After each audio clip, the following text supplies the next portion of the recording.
On to our next reader, Eddie McClenaghan. And dare I say it? You've guessed it. Yes. Eddie McClenaghan is not just from anywhere in Tyrone. He's from Ballygawley, the gateway to everywhere you are actually going.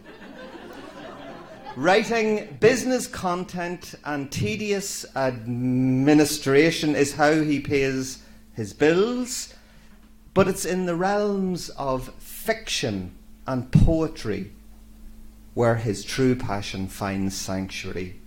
He hopes to avoid controversy here tonight by using the big C word,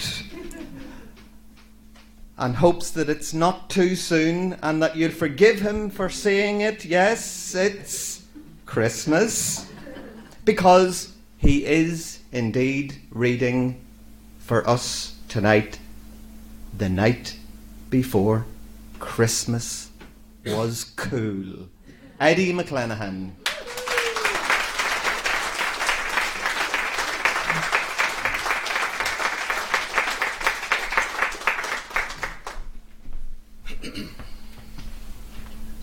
How's it going?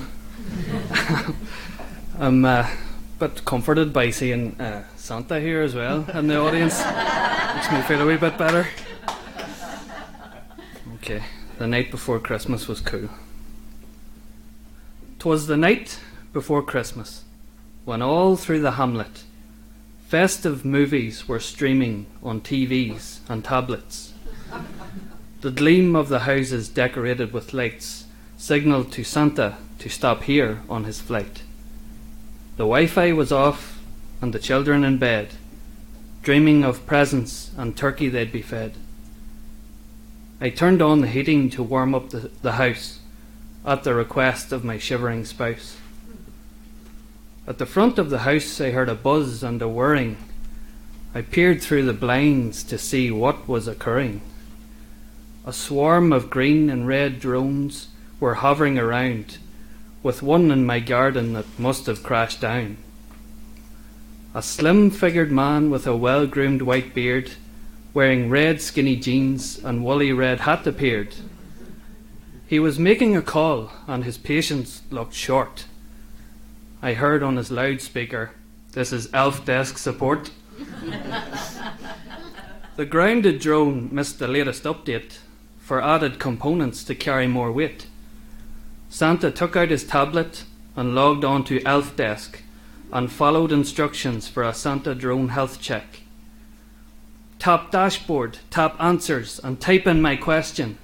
Are there spare drones in the area? End of support session. His support call dropped and he lost his connection. He needed help to get things back in the right direction. I opened the window and gave Santa a lifeline. I whispered to him, "Come in, use our Wi-Fi." He took the drone and the presents and climbed in through the window so he could come into the warm house and get a better signal. We had left some cookies and a pint of real ale, but Santa preferred some juiced avocado and kale. The other drones had delivered the presents in the hamlet, while Santa searched for a spare one on his green and red tablet. He wore a red and white plaid shirt with red trouser braces, red and white canvas trainers with candy cane coloured laces. He was taller and thinner than what my parents told me, with thick framed glasses as gold as could be. There was no spare drones available, all were in use.